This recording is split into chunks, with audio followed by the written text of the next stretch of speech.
Hello everyone. ഇന്ന് നമ്മൾ പഠിക്കാൻ പോകുന്ന ടോപ്പിക്കാണ് എറ്റർബർഗ് ലിമിറ്റ്സ്. അത് വളരെ സിമ്പിളായിട്ട് നമ്മൾ എക്സ്പ്ലെയിൻ ചെയ്യാനായിട്ട് പോവാണ്. ഇപ്പം നിങ്ങൾക്ക് അറിയുന്നുണ്ടായിരിക്കും, നമ്മളിപ്പം മണ്ണിൽ കളിച്ചിട്ടുണ്ടാവില്ലേ, മഴ പെയ്ത് കഴിഞ്ഞിട്ടൊക്കെ മണ്ണിൽ കളിച്ചിട്ടുണ്ടെങ്കിൽ അറിയാം, അത് നമുക്ക് നല്ല സുഖമായിട്ട് കുഴയ്ക്കാനും മോൾഡ് ചെയ്യാനൊക്കെ നമുക്ക് പറ്റും അല്ലേ. അപ്പോൾ പലതരത്തിൽ ചിലപ്പോൾ ഭയങ്കര ഡ്രൈ ആവും, വെള്ളത്തിൻ്റെ കണ്ടൻറ്റ് കുറവാണെങ്കിൽ നമുക്ക് ഭയങ്കര ഡ്രൈ ആയിട്ട് തോന്നും. കുറച്ചുകൂടി വെള്ളം ചേർക്കുകയാണെങ്കിൽ നമുക്കൊരു കുഴയ്ക്കാൻ പറ്റുന്നൊരു പരിവാവും. അതിന് കുറച്ചുകൂടി വെള്ളം നമ്മൾ ചേർക്കുകയാണെങ്കിൽ അതൊരു ഫ്ലോ ആവും. അപ്പം വാട്ടർ കണ്ടൻറ്റ് കൂടുന്നതിനനുസരിച്ച് എന്തൊക്കെ മാറ്റങ്ങളാണ് മണ്ണിന് സംഭവിക്കുന്നത്, അതാണ് ശരിക്കും വെറ്റർബർഗ് ലിമിറ്റ്സിലൂടെ നമ്മൾ പറയാനായിട്ട് പോകുന്നത്. വെറ്റർബർഗ് ലിമിറ്റ്സ് ശരിക്കും കാണിക്കുന്നത് behaviour of fine grained soil with moisture changes.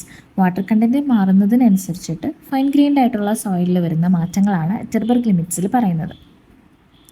അതായത് ഒരു സോയിലിൻ്റെ ഒരു സ്റ്റേറ്റിൽ നിന്ന് വേറൊരു സ്റ്റേറ്റിലേക്ക് പോകുന്നതാണ് ഈ വാട്ടർ കണ്ടൻസ് ഒക്കെ. ഇപ്പോൾ പ്ലാസ്റ്റിക്കിൽ നിന്ന് ലിക്വിഡ് സ്റ്റേറ്റിലേക്ക് അങ്ങനെയൊക്കെ.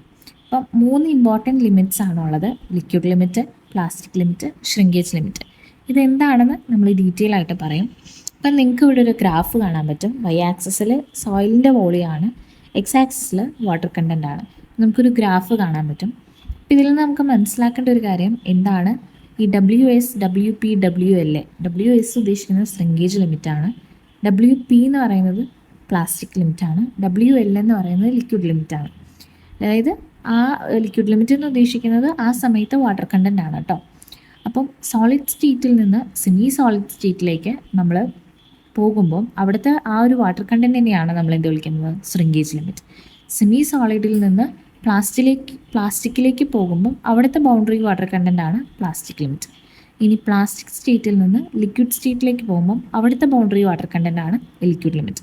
ഓക്കെ, അതാണ് ഈ ഒരു ഗ്രാഫിലൂടെ ഉദ്ദേശിച്ചിരിക്കുന്നത്. എന്താണ് ലിക്വിഡ് ലിമിറ്റ്? അപ്പോൾ നമ്മൾ നേരത്തെ പറഞ്ഞു, ആ ഗ്രാഫ് വെച്ച് നോക്കിക്കഴിഞ്ഞാൽ നമുക്കറിയാം എന്താണ് liquid limit. Liquid limit plastic സ്റ്റേറ്റിൽ നിന്ന് ലിക്വിഡ് സ്റ്റേറ്റിലേക്ക് പോകുന്ന ബൗണ്ടറി വാട്ടർ കണ്ടൻ്റ് ആണ് ലിക്വിഡ് ലിമിറ്റ്. അപ്പോൾ water content at which soil just starts to flow ചെയ്യാനായിട്ട് തുടങ്ങുന്ന ആ ഒരു മൊമെൻറ്റിലെ വാട്ടർ കണ്ടൻ്റ് ആണ് ലിക്വിഡ് ലിമിറ്റ് എന്ന് പറയുന്നത്. നമ്മൾ ഈ ലിക്വിഡ് ലിമിറ്റ് കണ്ടുപിടിക്കാൻ നമ്മൾ ലാബിലൊക്കെ നമ്മൾ എക്സ്പെരിമെൻറ്റ് ചെയ്യുന്നതാണ്. കെസഗ്രാൻഡ് അപ്പാരച്ചസ് എന്ന് പറഞ്ഞൊരു അപ്പാരച്ചസ് യൂസ് ചെയ്തിട്ടാണ് നമ്മൾ ലിക്വിഡ് ലിമിറ്റ് കണ്ടുപിടിക്കാം. ഇതാണ് ഇവിടെ കൊടുത്തിരിക്കുന്നതാണ് ആ ഒരു അപ്പാരച്ചസ്. അപ്പം ഈ ഒരു അപ്പാരച്ചസ് നോക്കിക്കഴിഞ്ഞാൽ അറിയാം, ഒരു ബ്രാസിൻ്റെ ഒരു മോൾഡാണുള്ളത്. അതുപോലെ തന്നെ ഒരു ഹാൻഡിലുണ്ട് കറക്കാനായിട്ട്. അപ്പോൾ ഈ ഒരു ബ്രാസിൻ്റെ മോൾഡിൽ നമ്മൾ സോയിൽ ഫില്ല് ചെയ്യും. സോയിൽ ഫില്ല് ചെയ്യുക എന്ന് പറഞ്ഞു കഴിഞ്ഞാൽ ഒരു പേസ്റ്റ്, നമ്മൾ ടൂത്ത് പേസ്റ്റ് ഒക്കെ പറയില്ല, ആ ഒരു കൺസിസ്റ്റൻസിയിലാണ് സോയിൽ ഫില്ല് ചെയ്യുന്നത്. അങ്ങനെ സോയിൽ ഫില്ല് ചെയ്തതിന് ശേഷം നമ്മൾ ഒരു ഗ്രൂവ് ഉണ്ടാക്കും. ഗ്രൂവ് ഉണ്ടാക്കാനായിട്ട് 2 തരത്തിലുള്ള ടൂൾസാണ് നമ്മൾ യൂസ് ചെയ്യുന്നത്. ASTM കട്ടിംഗ് ടൂളും ഉണ്ട്, അതുപോലെ തന്നെ കെസഗ്രാൻഡ് കട്ടിംഗ് ടൂളും ഉണ്ട്. പ്ലാസ്റ്റിസിറ്റി കുറവുള്ള സോയിലാണെങ്കിൽ ASTM കട്ടിംഗ് ടൂളാണ് യൂസ് ചെയ്യുക. പ്ലാസ്റ്റിസിറ്റി കൂടുതലുള്ള ടൂളാണെങ്കിൽ നമ്മൾ കെസഗ്രാൻഡ് കട്ടിംഗ് ടൂളാണ് യൂസ് ചെയ്യുക. അപ്പോൾ ഇത് വെച്ച് നമ്മളൊരു ഗ്രൂവ് ഉണ്ടാക്കും. എന്നിട്ട് അതിന് ശേഷം നമ്മൾ ഈ ഒരു ഹാൻഡിൽ ഇങ്ങനെ കറക്കാനായിട്ട് തുടങ്ങും. അപ്പോൾ ഈ ബ്രാസ് പ്ലേറ്റ് അടിയിലുള്ള നമ്മുടെ ആ ഒരു ബേസിലില്ലേ, ആ ബേസ് ബ്ലാക്ക് കളർ കാണിച്ചിരിക്കുന്ന ആ ബേസുമ്പോൾ തട്ടും ഇങ്ങനെ കറക്കുന്ന സമയത്ത്. അങ്ങനെ കറങ്ങി കറങ്ങി എപ്പോഴാണോ ഈ ഗ്രൂവ് ക്ലോസ് ആവുന്നത് അപ്പോഴുള്ള വാട്ടർ കണ്ടൻ്റ് ആണ് നമ്മൾ എടുക്കുന്നത്. അതായത് ഈ ഗ്രൂവ് കട്ട് ചെയ്യാൻ അപ്രോക്സിമേറ്റ്ലി ഒരു 25 നമ്പർ ഓഫ് ബ്ലോസ് ആണ് വരിക. അപ്പോൾ 25 നമ്പർ ഓഫ് ബ്ലോസിന് കറസ്പോണ്ടിങ് ആയിട്ടുള്ള വാട്ടർ കണ്ടൻ്റ് ആണ് നമ്മൾ എടുക്കുന്നത്. അപ്പം അതിനെയാണ് നമ്മൾ ലിക്വിഡ് ലിമിറ്റ് എന്ന് വിളിക്കുന്നത്.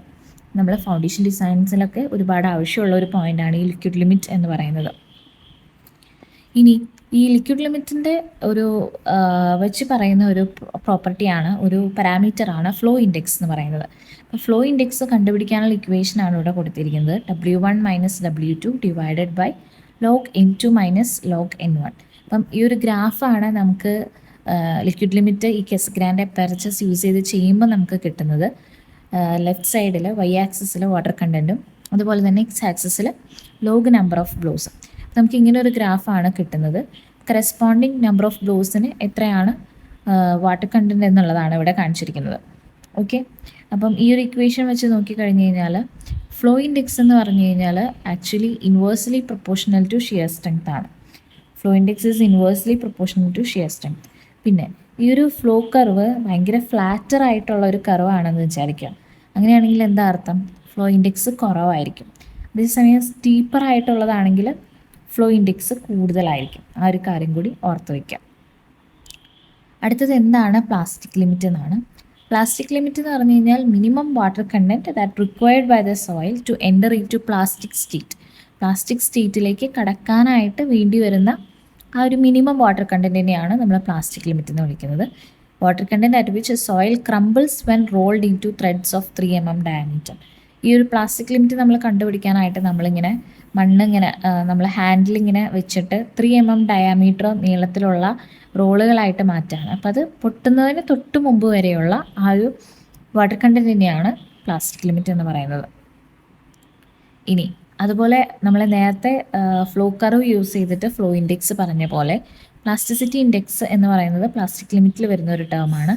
പ്ലാസ്റ്റിസിറ്റി ഇൻഡെക്സ് കണ്ടുപിടിക്കാനുള്ള equation liquid limit minus plastic limit ആണ്. അപ്പം ഇത് പ്ലാസ്റ്റിക് ബിഹേവിയർ കാണിക്കുന്നതാണ്. നല്ല പ്ലാസ്റ്റിസിറ്റി ഇൻഡെക്സ് ഭയങ്കര കൂടുതലാണെന്നുണ്ടെങ്കിൽ മോർ കംപ്രസിബിൾ ആയിട്ടുള്ള ഒരു സോയിലാണ്. ക്ലേ സോയിലൊക്കെയാണ് ഇതിന് എക്സാമ്പിളായിട്ട് വരുന്നത്. ലോ പ്ലാസ്റ്റിസിറ്റി ഇൻഡെക്സ് എന്ന് പറഞ്ഞു കഴിഞ്ഞാൽ സിൽറ്റി, സാൻഡി ഒക്കെ സോയിലാണ്.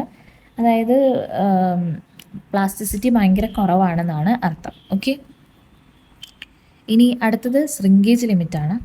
ശ്രിങ്കേജ് ലിമിറ്റ് എന്ന് പറഞ്ഞു കഴിഞ്ഞാൽ എന്താ പറയുക, ഭയങ്കര ഷ്രിങ്കിങ്, ക്രംബിൾസ് അങ്ങനെ ഉള്ള ഒരു സോയിലാണ് ശ്രിങ്കേജ് ലിമിറ്റ് എന്ന് പറയുന്നത്. അതായത് പ്രത്യേകിച്ച് അതിനി ഡ്രൈ ചെയ്ത് കഴിഞ്ഞാൽ വോളിയത്തിന് പ്രത്യേകിച്ച് ചേഞ്ചസ് ഒന്നും ആ ഒരു പോയിന്റ് കഴിഞ്ഞ് കഴിഞ്ഞാൽ സംഭവിക്കില്ല. അതിനെയാണ് നമ്മൾ ശ്രിങ്കേജ് ലിമിറ്റ് എന്ന് വിളിക്കുന്നത്. Minimum water content required by the soil to enter in to semi solid state. അതിനെയാണ് നമ്മൾ ശ്രിങ്കേജ് ലിമിറ്റ് എന്ന് വിളിക്കുന്നത്. വോളിയം റിഡക്ഷൻ അത് കഴിഞ്ഞ് കഴിഞ്ഞാൽ ഉണ്ടാവില്ല. നമുക്ക് ആ ഗ്രാഫ് നോക്കിക്കഴിഞ്ഞാൽ അറിയാം, ആ ഗ്രാഫിലൊരു കോൺസ്റ്റൻറ്റ് ലൈനാണ് കാണിച്ചിരിക്കുന്നത്. ഓക്കെ, ക്രാക്കിങ്ങും ഷ്രിങ്കിങ്ങും ഒക്കെ ഉണ്ടാവുന്ന ഒരു സോയിലാണ്. അപ്പം അതിൽ വരുന്ന ഒരു ടേമാണ് ശ്രിങ്കേജ് ഇൻഡെക്സ്. അത് കണ്ടുപിടിക്കാനുള്ള equation plastic limit minus shrinkage ലിമിറ്റാണ്.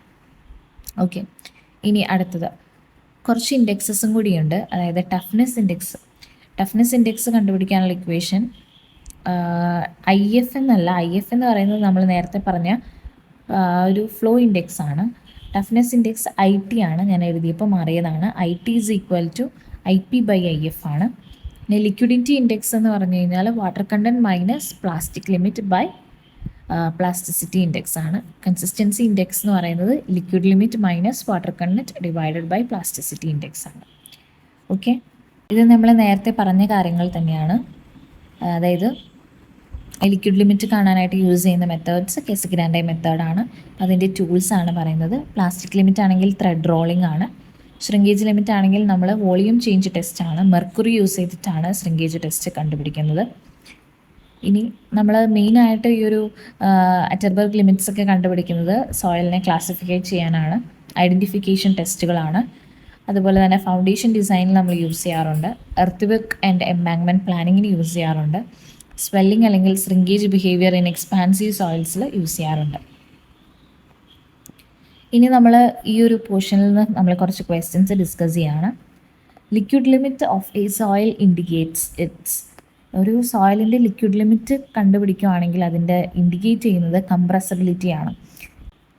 If plasticity index of a soil is 0, the soil is. Plasticity index എന്ന് പറയുന്നത് 0 ആണെന്ന് വിചാരിക്കും. അപ്പോൾ അങ്ങനെയാണെങ്കിൽ ആ സോയിൽ എന്തായിരിക്കും? ആ സോയിൽ നോൺ പ്ലാസ്റ്റിക് സോയിലായിരിക്കും. അതായത് സാൻഡോ ഗ്രാവലോ അങ്ങനെ ഏതെങ്കിലും സോയിലായിരിക്കും. Difference between plastic limit and shrinkage limit. Plastic ലിമിറ്റും ശ്രിങ്കേജ് ലിമിറ്റും തമ്മിലുള്ള ഡിഫറൻസ് എന്ന് പറയുന്നത് എന്താണ്? ശ്രിങ്കേജ് ഇൻഡെക്സ് ആണ്. The ratio of plasticity index to flow index is defined as toughness index. നമ്മൾ ഓൾറെഡി ഡിസ്കസ് ചെയ്തതാണ്. Liquidity index is given by. Liquidity index നമ്മൾ കണ്ടുപിടിച്ചിട്ടുണ്ട്, ഓരോ ഇക്വേഷൻ കണ്ടുപിടിച്ചിട്ടുണ്ട്. എന്താണ്?